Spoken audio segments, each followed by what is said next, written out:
ఓం సమర్థ సద్గురు శ్రీ సాయినాథాయ నమః. శ్రీ సాయి సచ్చరిత్రము 5వ అధ్యాయము. పెండ్లివారితో కలిసి బాబా తిరిగి షిరిడి వచ్చుట.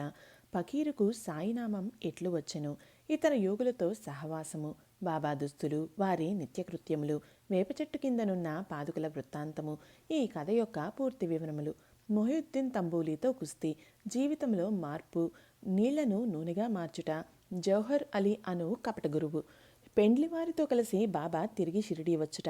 ఔరంగాబాద్ జిల్లాలో ధూప్ అను గ్రామం కలదు. అచట ధనికుడగు మహమ్మదీయుడు ఒకడు ఉండెను. అతని పేరు చాంద్ పాటిల్. ఔరంగాబాద్ పోవుచుండగా అతని గుర్రము తప్పిపోయెను. 2 మాసములు వెతికినను దాని అంతు దొరకకుండెను. అతడు నిరాశ చెంది భుజముపై జీను వేసుకుని ఔరంగాబాద్ నుండి ధూప్ గ్రామమునకు పోవుచుండెను. సుమారు ఒక 9 మైళ్ళు నడిచిన పిమ్మట ఒక మామిడి చెట్టు వద్దకు వచ్చెను. దాని నీడలో ఒక వింత పురుషుడు కూర్చొని ఉండెను. అతడు తలపై టోపీ, పొడగైన చొక్కా ధరించి ఉండెను. చంకలో సట్కా పెట్టుకుని చిలిం తాగుటకు ప్రయత్నించుచుండెను. దారి వెంట పోవు చాందపాటిల్ని చూచి అతన్ని పిలిచి, చిలిం త్రాగి కొంత తడువు విశ్రాంతి గొనుమనెను. జీను గురించి ప్రశ్నించెను. అది తాను పోగొట్టుకునిన గుర్రముదని చాందపాటిల్ బదులు చెప్పెను. ఆ దగ్గరలో ఉన్న కాలువ పక్కన వెతకమని పకీరు చెప్పెను. అతడు అచటకు పోయి గడ్డి మేయుచున్న గుర్రమును చూచి మికిలి ఆశ్చర్యపడెను. ఈ పకీరు సాధారణ మనుజుడు కాడనియు, గొప్ప ఔలియా అయి ఉండవచ్చుననియు అనుకొనెను. గుర్రము తీసుకొని పకీరు వద్దకు వచ్చెను. చిలిం తయారుగా ఉండెను. కానీ చిలిం వెలిగించుటకు నిప్పు, గుడ్డను తడుపుటకు నీరు కావలసి ఉండెను. పకీరు సట్కాను భూమిలోనికి గుచ్చగా నిప్పు వచ్చెను. మరల అక్కడే సట్కాతో నేలపై మోదగా నీరు వచ్చెను. పకీరు చాపి గుడ్డముక్కను ఆ నీటితో తడిపి నిప్పుతో చిలుమును వెలిగించెను. అట్లా సిద్ధమైన చిలుమును ఆ పకీరు తాను పీల్చి తర్వాత చాందపాటిల్కు అందించెను. ఇదంతయు చూచి చాందపాటిల్ ఆశ్చర్యచకితుడు అయ్యెను. పకీరును తన గృహమునకు అతిథిగా రమ్మని చాందపాటిల్ను వేడెను. ఆ మరుసటి దినమే పకీరు పాటీలు ఇంటికి పోయి అచట కొంతకాలం ఉండెను. ఆ పాటీలు గ్రామమునకు మునసబు. అతని భార్య తమ్ముని కొడుకు పెండ్లి సమీపించెను. పెండ్లి కూతురిది షిరిడీ గ్రామము. అందుచే కావలసిన సన్నాహములన్నీయూ చేసుకుని పాటిల్ షిరిడీ ప్రయాణం అయ్యెను. పెండ్లివారితో కలిసి పకీరు కూడా బయలుదేరెను. ఎట్టి చిక్కులు లేక వివాహము జరిగిపోయెను. పెండ్లివారు ధూప్ గ్రామము తిరిగి వెళ్ళిరి. కానీ పకీరు మాత్రం షిరిడీలో ఆగి అచ్చటనే స్థిరముగా నిలిచెను. పకీరుకు సాయినామం ఎట్లు వచ్చెను. పెండ్లివారు షిరిడీ చేరగానే ఖండోబా మందిరమునకు సమీపమున ఉన్న భక్త మహల్సాపతి గారి పొలంలో ఉన్న మర్రి చెట్టు కింద బస చేసిరి. ఖండోబా మందిరమునకు తగిలియున్న ఖాళీ జాగాలో బండ్లు విడిచిరి. బండ్లలో ఉన్నవారొకరు తర్వాత ఒకరు దిగిరి. పకీరు కూడా దిగెను. బండి దిగుచున్న యువ పకీరును చూచి భక్తమహల్ సాపతి రండి సాయి అని స్వాగతించెను. తక్కిన వారు కూడా ఆయనను సాయి అని పిలువనారంభించిరి. అది మొదలు వారు సాయిబాబాగా ప్రఖ్యాతులైరి. ఇతర యోగులతో సహవాసము. సాయిబాబా షిరిడీలో ఒక మసీదులో నివాసం ఏర్పరచుకునిరి. బాబా షిరిడీ రాక పూర్వమే దేవీదాసు అను యోగి షిరిడీలో ఎన్నో సంవత్సరముల నుండి నివసించుచుండెను. బాబా అతనితో సాంగత్యమునకు ఇష్టపడెను. అతనితో కలిసి కొంతకాలం మారుతి మందిరంలోనూ చావడిలోనూ ఉండెను. కొంతకాలం ఒంటరిగా ఉండెను. అంతలో జానకీదాసు గోసావి అను ఇంకొక యోగి అచటకు వచ్చెను. బాబా అప్పుడప్పుడు ఆ యోగితో మాట్లాడుచుండెడివారు. లేదా బాబా ఉండు చోటుకు జానకీదాసు పోవుచుండెను. అటులనే పుణతాంబే నుండి ఒక వైశ్యయోగి షిరిడి వచ్చుచుండెడివాడు. ఆయన గృహస్థుడు. వారి పేరు గంగాగిర్. ఒకనాడు బాబా స్వయంగా కుండలతో నీళ్లు తెచ్చి పూల చెట్లకు పోయిచుండుట చూచి అతడు షిరిడీ గ్రామస్తులతో ఇట్లనెను. ఈ మణి ఇచట ఉండుటచే షిరిడీ పుణ్యక్షేత్రమైనది. ఈనాడు కుండలతో నీళ్లు మోయిచున్నాడు. కానీ ఇతడు సామాన్య మానవుడు కాడు. ఈ నేల నిజముగా పుణ్యం చేసుకొన్నది. కనుకనే సాయిబాబా అను ఈ మణి రాబట్టుకొనగలిగిను. ఏవలా గ్రామంలో ఉన్న మఠములో ఆనందనాథుడు అను యోగి పుంగవుడు ఉండెను. అతడు అక్కల్ కోట్కర్ మహారాజు గారి శిష్యుడు. అతడు ఒకనాడు షిరిడీ గ్రామ నివాసులతో బాబాను చూడవచ్చెను. అతడు సాయిబాబాను చూచి ఇట్లనెను, ఈయన ఒక అమూల్యమైన రత్నము. సామాన్య మానవుని వలె కాన్పించుచున్నప్పటికీ ఈయన మామూలు రాయి వంటి వాడు కాదు. ఈయన ఒక అమూల్యమైన వజ్రము. ముందు ముందు ఈ సంగతి మీకే తెలియగలదు. ఇట్లనుచు ఆనందనాథుడు తిరిగి ఏవలా వెళ్ళెను. ఇది శ్రీ సాయిబాబా యవ్వనమున జరిగిన సంగతి.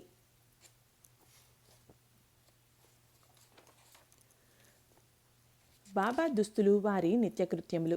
యవ్వనమునందు బాబా తమ తల వెంట్రుకలు కత్తిరించుకొనక జుట్టు పెంచుచుండెను. పహిల్వాను వలె దుస్తులు వేసుకొనిడివారు. షిరిడీకి 3 మైళ్ళ దూరంలో ఉన్న రహతాకు పోయినప్పుడు ఒకసారి బంతి, గన్నేరు, నిత్యమల్లె మొక్కలు తీసుకుని వచ్చి నేలను చదును చేసి వాటిని నాటి నీళ్లు పోయిచుండిరి. అనుదినము వామంతాత్య అను కుమ్మరి బాబాకు కాల్చని 2 పచ్చికుండలను ఇచ్చుచుండెడివాడు. బాబా స్వయముగా బావి నుండి నీళ్లు చేది ఆ నీటిని ఆ పచ్చికుండలతో తోడి భుజముపై మోసుకొని తెచ్చి మొక్కలకు పోసడివారు. సాయంకాలము ఆ కుండలను వేప చెట్టు మొదట బోర్లించుచుండిరి. కాల్చనివి అగుటచే అవి వెంటనే విరిగి ముక్కలు ముక్కలు అగుచుండెడివి. ఇట్లు 3 సంవత్సరములు గడిచెను. సాయిబాబా కృషి వలన అచట ఒక పూలతోట లేచెను. ఆ స్థలంలోనే ఇప్పుడు బాబా సమాధి మందిరం ఉన్నది. దీనిని సమాధి మందిరం అందురు. దానిని దర్శించుట కొరకే అనేక మంది భక్తులు విశేషముగా పోవుచున్నారు. వేప చెట్టు కిందనున్న పాదుకల వృత్తాంతము. అక్కల్కోట్కర్ మహారాజు గారి భక్తుడు బాయి కృష్ణజీ అలీబాగ్కర్. ఇతడు అక్కల్కోట్ మహారాజు గారి చిత్రపటమును పూజించుచుండెడివాడు. అతడు ఒకప్పుడు షోలాపూర్ జిల్లాలోని అక్కల్కోట్ గ్రామమునకు పోయి మహారాజ్ గారి పాదుకలు దర్శించి పూజించవలనని అనుకునెను. అతడు అతడికి పోక మునుపే స్వప్నంలో ఆ మహారాజ్ దర్శనం ఇచ్చి ఇట్లు చెప్పెను, ప్రస్తుతము షిరిడి నా నివాస స్థలము. అతడికి పోయి నీ పూజ యొనరింపుము. అందుచే అక్కల్కోట పోవలనన్న తన నిర్ణయంను మార్చుకుని బాయి కృష్ణజీ షిరిడి చేరి బాబాను పూజించి అచ్చటనే 6 మాసములు ఆనందంతో గడిపెను. దీని జ్ఞాపకార్థం పాదుకలు చేయించి శ్రావణ మాసంలో ఒక శుభదినమున వేప చెట్టు కింద ప్రతిష్ఠ చేయించెను. ఇది శక సంవత్సరం 1834 శ్రావణ మాసములో, అనగా క్రీస్తు శకం 1912లో జరిగెను. దాదా కేల్కర్, ఉపాసనీ బాబా అనువారు పూజను శాస్త్రోక్తముగా జరిపిరి. దీక్షిత్ అను బ్రాహ్మణుడు పాదుకల నిత్య పూజకు నియమింపబడెను. దీనిని పర్యవేక్షించు బాధ్యత భక్త సగుణమేరు నాయక్కు అప్పగించిరి. ఈ కథ యొక్క పూర్తి వివరములు. ఠాణే వాస్తవ్యుడైన శ్రీ బీవీ దేవ్ బాబాకు గొప్ప భక్తుడు. వీరు మమల్తాదారుగా పదవీ విరమణ చేసిరి. వేప చెట్టు కింద ప్రతిష్ఠింపబడిన పాదుకలకు సంబంధించిన వివరములన్నీ సగుణమేరు నాయక్ మరియు గోవింద కమలాకర్ దీక్షిత్ల నుండి సేకరించి పాదుకల పూర్తి వృత్తాంతము శ్రీసాయి లీలా మాసపత్రిక 2వ సంపుటము మొదటి సంచిక 25వ పేజీలో ఈ రీతిగా ప్రచురించినారు. 1912వ సంవత్సరంలో బొంబాయి నుండి డాక్టర్ రామారావు కొటారే అను అతడు షిరిడి వచ్చెను. వానితో బాటుగా అతని కాంపౌండర్ను మరియు అతని మిత్రుడైన బాయి కృష్ణజీ అలీబాగ్కర్ అనునతడును వెంట వచ్చిరి. షిరిడీలో వారు సగుణమేరు నాయక్కు, జీకే దీక్షిత్కు సన్నిహితులైరి. అనేక విషయములు తమలో తాము చర్చించుకున్నప్పుడు సంభాషణ వశాత్తు బాబా ప్రప్రథమున షిరిడీ ప్రవేశించి వేప చెట్టు కింద తపస్సు చేసిన దాని జ్ఞాపకార్థం బాబా పాదుకలను రాతితో చెక్కించుటకు నిర్ణయించిరి. ఈ సంగతి డాక్టర్ రామారావు కొటారేకు తెలిపినచో ఆయన చక్కని పాదుకలు చెక్కించెదరని బాయి కృష్ణజీ మిత్రుడైన కాంపౌండర్ సలహా ఇచ్చెను. అందరూ ఈ సలహాకు సమ్మతించిరి. అప్పటికి బొంబాయి తిరిగి వెళ్లిన డాక్టర్ గారికి ఈ విషయమును తెలియపరిచిరి. వారు వెంటనే మరలా షిరిడీ వచ్చి పాదుకల నమూనా రాయించిరి. ఖండోబా మందిరం ముందున్న ఉపాసనీ మహారాజ్ వద్దకు పోయి తాము రాసిన పాదుకల నమూనాను చూపిరి. శ్రీ ఉపాసని దానిలో కొన్ని మార్పులను చేసి పద్మము, శంఖము, చక్రము మొదలుగున్నవి చేర్చి బాబా యోగశక్తిని, వేప చెట్టు గొప్పతనమును తెలుపుచూ ఈ క్రింది శ్లోకమును కూడా చెక్కించమనిరి. సదానింబ వృక్షస్య మూలాదివాసాత్ సుధాశ్రావిణం తిక్తమప్యప్రియంతం తరుం కల్పవృక్షాదికం సాధయంతం నమామీశ్వరం సద్గురుం సాయినాథం. ఉపాసని సలహాలను ఆమోదించి పాదుకలు బొంబాయిలో చేయించి కాంపౌండర్ ద్వారా పంపిరి. శ్రావణ పౌర్ణమి నాడు స్థాపన చేయమని బాబా ఆజ్ఞాపించెను. ఆనాడు 11 గంటలకు జీకే దీక్షిత్ తన శిరస్సుపై పాదుకలు పెట్టుకుని ఖండోబా మందిరం నుండి ద్వారకామాయికి ఉత్సవంతో వచ్చిరి.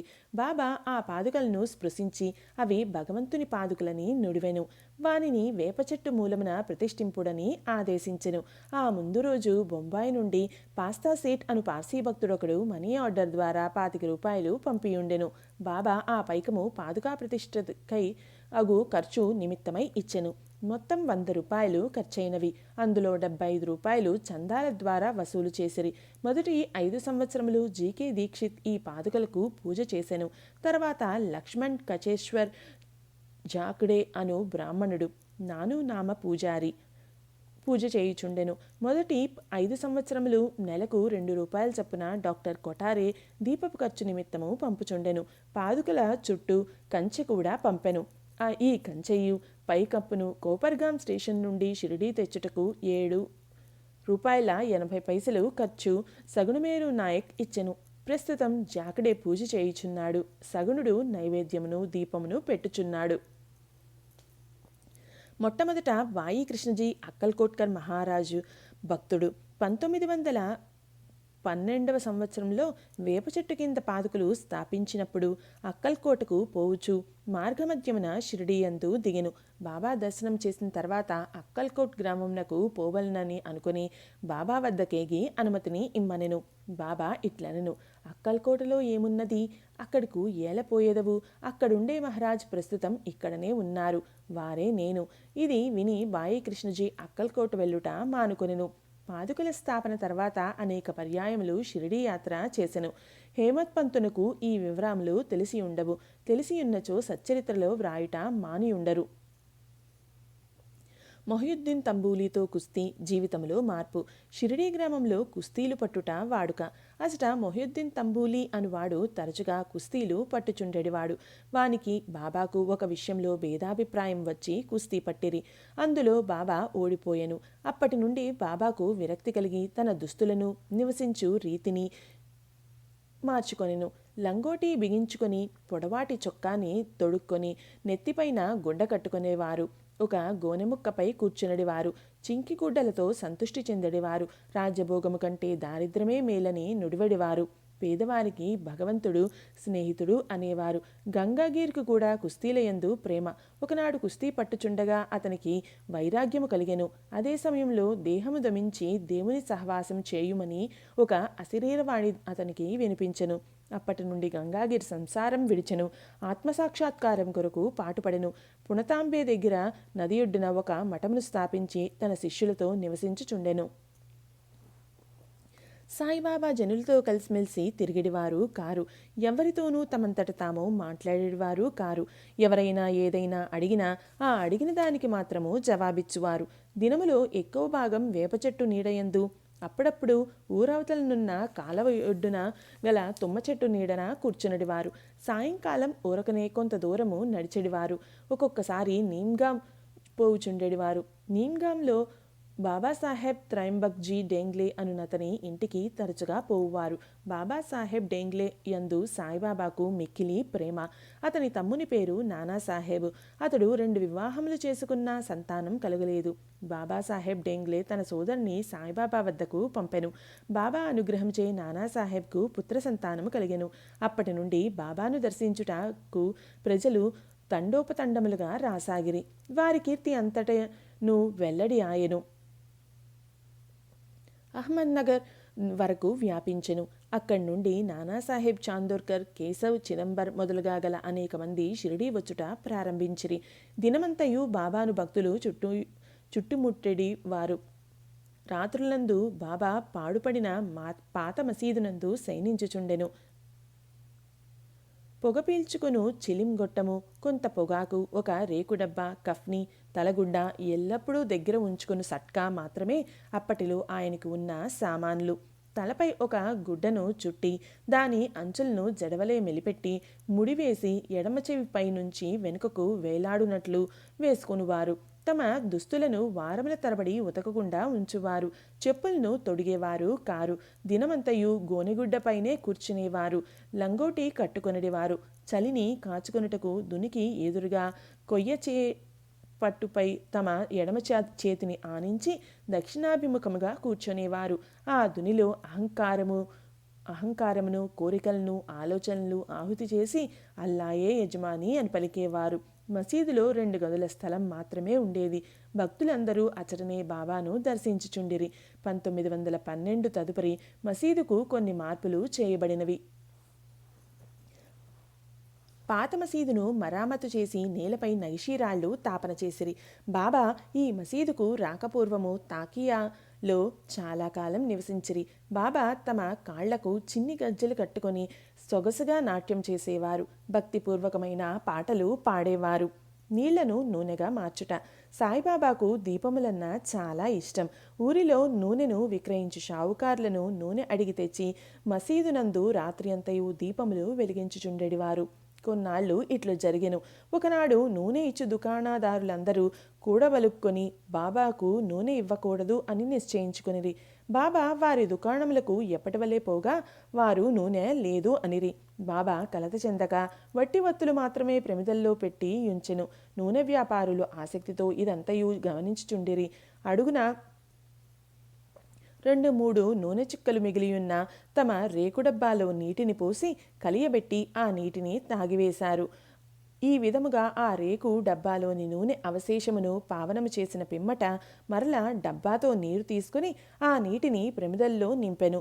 దూరముగా నిలిచి పరీక్షించుచున్న దుకాణదారులు విస్మయముందునట్లు ప్రమిదలన్నీయు తెల్లవారుదాకా చక్కగా వెలుగుచుండెను. ఇదంతయు చూచి ఆ షావుకార్లు పశ్చాత్తాపడి బాబాను మన్నింపుమని కోరిరి. బాబా వారిని క్షమించి ఇకపైనైనను సత్యమును అంటిపెట్టుకొనుడని హితవు చెప్పి పంపివేసిరి. జౌహర్ అలీ అను కపట గురువు. పైన వివరించిన కుస్తీ జరిగిన 5 ఏండ్ల తరువాత అహ్మద్నగర్ నుండి జౌహర్ అలీ అను ఫకీరు ఒకడు శిష్యులతో రహతా వచ్చెను. వీరభద్ర మందిరమునకు సమీపంలో ఉన్న స్థలములో దిగెను. ఆ ఫకీరు బాగా చదువుకున్నవాడు, ఖురానంతయు వల్లించగలడు, మధుర భాషణుడు.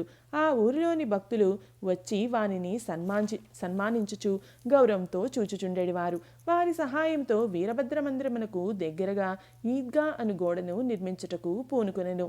ఈదుల్ ఫితర్ అను పండుగ నాడు మహమ్మదీయులు నిల్చుకొని ప్రార్థించు గోడయే ఈద్గా. ఈ విషయంలో వివాదం లేచి అది ఘర్షణలకు దారితీసెను. దానితో జౌహర్ అలీ రహతా విడిచి షిరిడీ చేరి బాబాతో మసీదునందు సాగెను. ప్రజలు వాని తీపి మాటలకు మోసపోయిరి. అతడు బాబాను తన శిష్యుడని చెప్పువాడు. బాబా అందులకు అడ్డు చెప్పక శిష్యుని వలనే మసలుకొనెను. తర్వాత గురు శిష్యులిద్దరూ రహతాకు పోయి అచట నివసించుటకు నిశ్చయించుకొనిరి. గురువునకు శిష్యుని శక్తి ఏమీ తెలియకుండెను. శిష్యునికి మాత్రము గురువు యొక్క లోపములు బాగా తెలియను.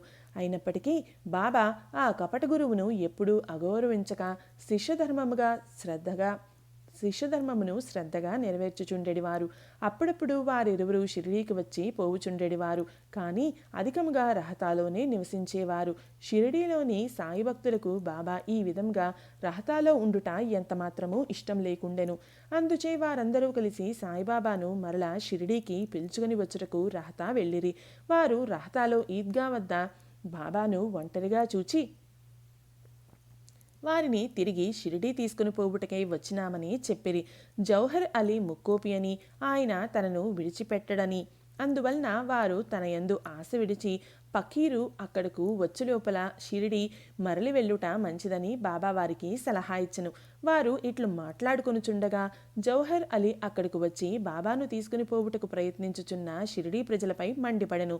కొంత వాదోపవాదములు జరిగిన పిమ్మట గురు శిష్యులిద్దరూ తిరిగి షిరిడీ పోవుటకు నిర్ణయమైంది. వారు షిరిడీ చేరి అచ్చటనే నివసించుచుండిరి. కొన్ని దినముల పిమ్మట దేవీదాసు ఆ కపట గురువును పరీక్షించి అతని బండారము బయటపెట్టెను. చాంద్ పాటిల్ పెళ్లి బృందముతో బాబా షిరిడీ వచ్చుటకు 12 సంవత్సరముల ముందే 10-12 ఏళ్ల వయస్సులో దేవీదాసు షిరిడీ చేరెను. వారు మారుతి దేవాలయంలో ఉండేడివారు. దేవీదాసు చక్కని అంగసౌష్ఠవము, తేజోవంతములైన నేత్రములు కలిగి నిర్వ్యామోహితావతారము వల్లే జ్ఞాని వలె కనిపించుచుండెను. తాత్యా పాటిల్, కాశీనాథ్ షింపి మొదలుగా గల అనేక మంది దేవీదాసును తమ గురువుగా భావించెడివారు. వారు జౌహర్ అలీని దేవీదాసు వద్దకు తీసుకుని వచ్చిరి. వారి మధ్య జరిగిన వాదములో జౌహర్ అలీ చిత్తుగా ఓడిపోయి షిరిడీ నుండి పలాయనము చిత్తగించెను. ఆ తర్వాత అతడు వైజాపూర్లో నుండి చాలా ఏండ్ల తర్వాత షిరిడి తిరిగి వచ్చి బాబా పాదములపై పడెను. తాను గురువు, సాయిబాబా శిష్యుడు అన్న భ్రమ వాని మనస్సు నుండి తొలగి తన ప్రవర్తనకు పశ్చాత్తాపడెను. సాయిబాబా వానిని యథారీతి గౌరవముగానే చూచెను. ఈ విధముగా శిష్యుడు గురువును ఎట్లు సేవింపవలనో, ఎట్లు అహంకార మమకారములను విడిచి గురు శుశ్రూష చేసి తుదకు ఆత్మసాక్షాత్కారమును పొందవలనో బాబా ఆచరణాత్మకముగా నిరూపించెను. ఈ కథ భక్త మహల్సాపతి చెప్పిన వివరముల ఆధారముగా వ్రాయబడింది. ఇది 5వ అధ్యాయం సంపూర్ణం. సద్గురు శ్రీ సాయినాథార్పణమస్తు. శుభం భవతు.